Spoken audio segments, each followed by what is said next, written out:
Alléluia. Vous vous souvenez que David a été un puissant roi parce qu'il a eu un ministère d'adoration. Amen. Un puissant ministère qui était l'égal au-dessus de tous les autres ministères.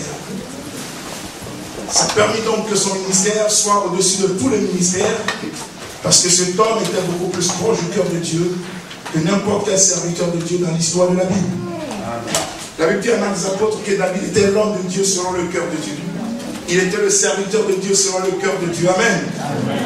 Et être un serviteur de Dieu selon le cœur de Dieu veut dire qu'on est vraiment en une telle communion avec le Seigneur. Nous avons donc la capacité de comprendre son cœur. Et notre cœur devient automatiquement son cœur. David était une véritable bénédiction pour Dieu parce qu'il était très en union avec Dieu. Et je crois qu'en partie son ministère de chanteur, son ministère de loueur et d'adorateur a joué un rôle assez important. Nous voulons dans cette assemblée, par la grâce de Dieu, être des personnes qui faisons continuellement le ministère au Seigneur.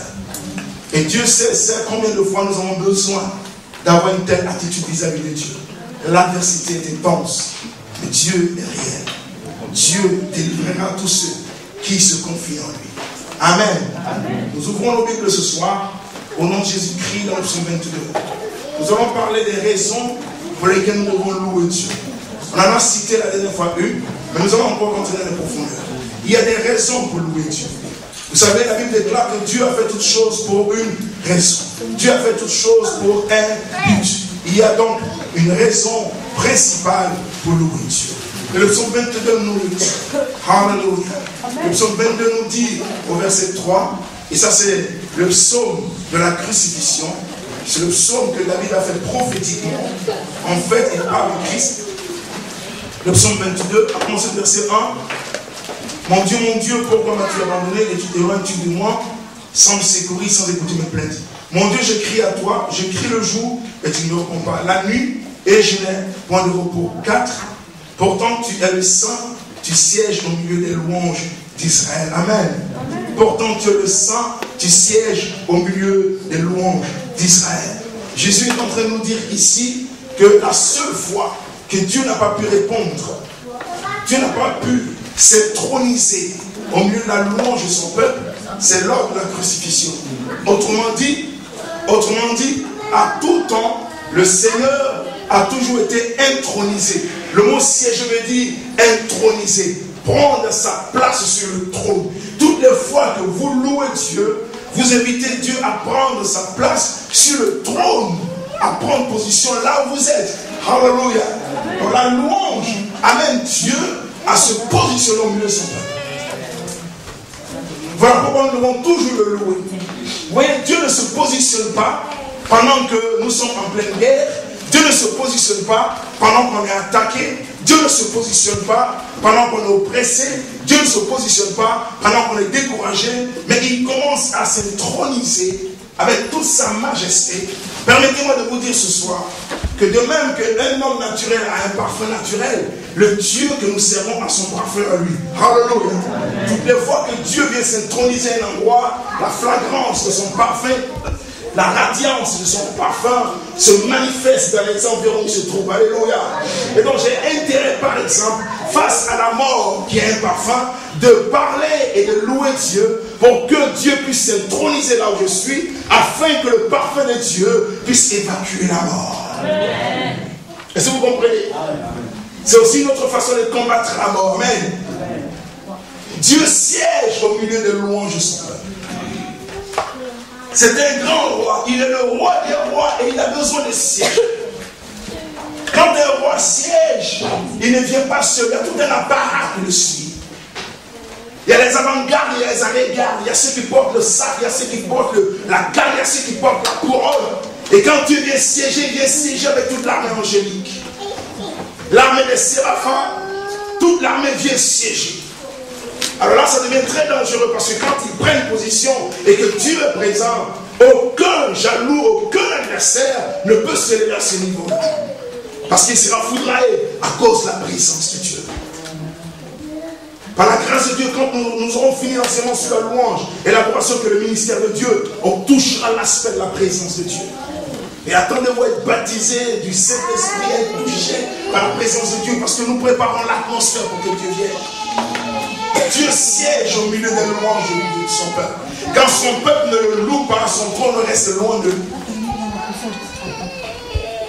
Et nous voulons davantage que le trône de Dieu soit au milieu de nous. Amen. Amen. Dans un monde où le péché bat de son plein, la méchanceté est à son comble. Nous sommes dans les derniers temps, peuple de Dieu. L'église du Seigneur traverse les dernières heures sur la terre. Dis Amen avec moi. Amen. Et il y a des signes qui ne trompent pas. Vous n'avez pas besoin d'être un prophète pour comprendre que les signes de ces temps nous démontrent que l'église est en train de vivre ces dernières heures.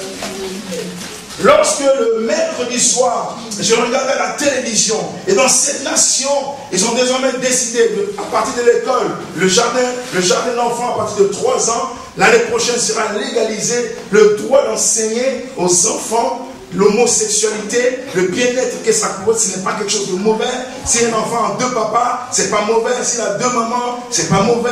Les enseignants seront obligés de le faire. Ça, ce sont les signes des derniers temps.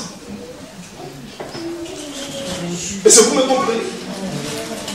Il faut vous instruire. La législation passera l'année prochaine. Ils vont pousser les choses au point où un enfant comme celui-là, on va lui dire, écoute, si tu vois un ami qui a 2 papas, il ne faut pas que ça te dérange. Parce qu'être un homosexuel, c'est une bonne chose. Donc Dieu n'est pas contre celui qui pêche. Cela est se sentir. Et donc l'église a de plus en plus besoin d'introniser Dieu dans les nations. Si Dieu ne vient pas briser ce pouvoir, nous serons assujettis par ce pouvoir. Alors la seule façon de pouvoir exalter Dieu et l'amener au milieu de son peuple, c'est de le louer. Il y a près de 15 ans de cela, des pasteurs de ce pays, des Anglais, ont dit, béni soit le Seigneur parce qu'il a envoyé des hommes comme vous dans ce pays. Autrement dit, cette nation aurait été déjà brûlée. Parce que nous sommes si loin de la volonté et du plan de Dieu. Le pays va de plus en plus dans des situations que vous ne pouvez pas comprendre. Suivez les informations, vous allez vous rendre compte qu'il n'y a plus désormais de vérité. Le mensonge est désormais sur la place publique. On appelle le vrai ce qui est faux, et on appelle faux ce qui est vrai. Le monde se trouve au paroxysme de la méchanceté, de la corruption, au paroxysme je ne dirais pas de l'invention, de la méchanceté. Le monde est arrivé à un niveau où il ne sait même plus ce qui est droit et ce qui n'est pas droit. Est-ce que vous me comprenez? Alors cette corruption peut s'arrêter lorsque l'Église comprend son rôle dans une nation. Lorsque l'Église amène son Dieu sur le trône des nations, Dieu peut briser leur pouvoir. Et je crois que nous avons intérêt à être des véritables adorateurs et de véritables loueurs de Dieu. Pour que les nations se tournent du mal qu'elles sont en train de faire pour se tourner vers Dieu. Se détourner du mal et aller vers Dieu. Parce que l'Église a une mission. C'est pas qu'on ait des richesses, premièrement, mais c'est d'amener Dieu au centre des nations. Et lorsque vous le louez, ce matin, vous n'avez pas idée de ce qui s'est passé dans le spirituel. Tout ce qui était opposé a Dieu été ébranlé. Parce que quelque part, un petit peuple insignifiant est en train d'évoquer le véritable Dieu, le Dieu vivant, le Dieu qui a créé les cieux et la terre. Alors la puissance infernale qui tient le 2e ciel et les souterrains sont obligés d'être déstabilisés parce que Dieu arrive. La Bible déclare dans le psaume 68, Dieu se lève et ses ennemis se dispersent. Il ne peut pas se lever si le peuple ne l'a pas honoré par la louange. Je crois que le Seigneur a pu avoir un trône chez toi. Amen. Amen. Son trône est plus grand que celui de la reine et de tous les chefs d'État réunis du monde. Alléluia. Il y a une femme qui était stérile.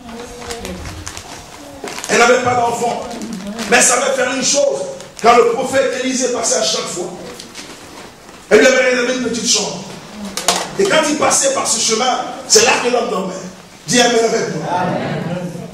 Et un jour, Élisée a demandé à Géasi, attends, cette femme est trop bonne. Qu'est-ce que tu veux qu'on fasse pour elle? Et Géasi a répondu, maître, Seigneur, c'est une femme qui a d'une certaine importance. Donc les personnes chez lesquelles Élisée dormait, c'était des autorités du pays. Donc on ne peut pas lui donner de l'argent, on ne peut pas lui donner une autorité. Elle en a déjà, mais elle n'a pas d'enfant.